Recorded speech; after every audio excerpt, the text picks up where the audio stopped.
رسول اللہ صلی اللہ علیہ وسلم کی مسجد شریف کا ادب۔ حضرت صاحب بن یزید اللہ تعالیٰ کہتے ہیں کہ میں مسجد نبوی میں کھڑا تھا، کسی آدمی نے مجھ پر کنکر پھینکا۔ میں نے ادھر دیکھا تو حضرت عمر بن خطاب رضی اللہ تعالیٰ تھے۔ فرمانے لگے، جاؤ ان دونوں آدمیوں کو میرے پاس پکڑ کر لاؤ۔ میں دونوں آدمیوں کو حضرت عمر رضی اللہ تعالیٰ کے پاس لے کر آیا۔ حضرت عمر رضی اللہ تعالیٰ نے ان سے پوچھا، تم لوگ کون ہو؟ یا آپ نے دریافت فرمایا، تم دونوں کہاں سے آئے ہو؟ انہوں نے بتایا کہ ہم طائف سے آئے ہیں۔ حضرت عمر رضی اللہ تعالیٰ نے فرمایا، اگر تم مدینہ منورہ سے ہوتے تو میں تمہیں مسجد نبوی میں آوازیں بلند کرنے پر سزا دیتا۔ یہ صحیح بخاری کی ہے۔ یعنی ہم میں سے ہر ایک کو بہت شوق ہوتا ہے حرمین شریفین جانے کا، اور خاص طور پہ مسجد نبوی کا میں پہنچنے کا، روضہ مبارک پہ جانے کا، لیکن کیا واقعی میں ہمیں ادب و احترام آتا ہے کہ وہاں پہ جا کر کس طرح سے اس مسجد کا ادب کرنا ہے گا، وہاں اپنی آوازیں بلند نہیں کرنی ہیں۔ اور بعض وقت دیکھتے ہیں کہ وہاں پہ بھاگ دوڑ لگی ہوتی ہے گی، لوگوں کو بالکل پتہ نہیں ہوتا ہے کہ ہمیں کس طریقے سے یہاں پہ ادب و احترام کے ساتھ رہنا ہے گا۔ اسی طرح سے رسول اللہ صلی اللہ علیہ وسلم کی حدیث شریف کا ادب کرنا، یہ ہماری سلف صالحین کی ایک روایت ہے کہ جو احادیث مبارکہ بیان کرتے تھے کہ وہ کس طرح سے احادیث شریف کا ادب کرتے تھے۔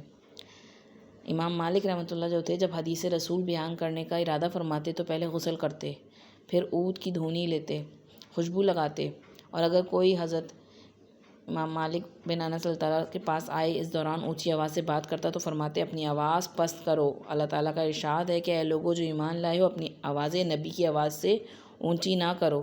بس جس نے حدیث رسول سنتے ہوئے اونچی آواز سے کوئی بات کی، اس نے گویا رسول اللہ صلی اللہ علیہ وسلم کی آواز سے اونچی اپنی آواز کی۔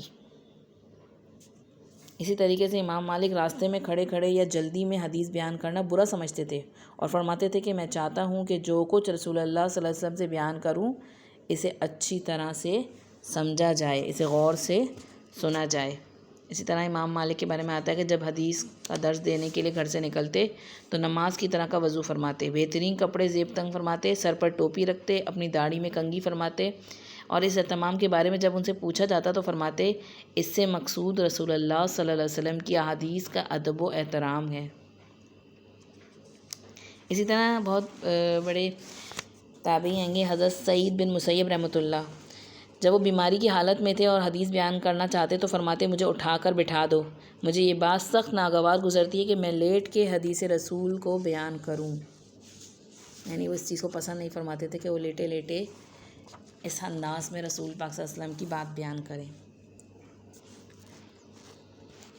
اسی طرح امام مالک کے بارے میں آتا ہے کہ حضرت مالک بن انس کا ایک دفعہ سے حضرت ابو حازم رحمۃ اللہ پر گزر ہوا اور وہ درس سے حدیث دے رہے تھے، لیکن امام مالک رحمۃ اللہ حدیث سنے بغیر آگے نکل گئے اور فرمایا، مجھے بیٹھنے کی جگہ نہیں ملی اور میں کھڑے ہو کے حدیث رسول سننا پسند نہیں کرتا۔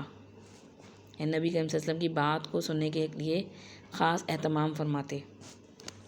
حضرت اسحاق رحمۃ اللہ کہتے ہیں کہ حضرت اعمش رحمۃ اللہ کو دیکھا گیا ہے کہ جب وہ حدیث بیان کرنا چاہتے اور اگر وضو نہ ہوتا تو وہ تیمم کر لیتے، یعنی حدیث کا اتنا احترام کہ تیمم کر لیتے کہ حدیث بیان کرنے جا رہا ہوں میں۔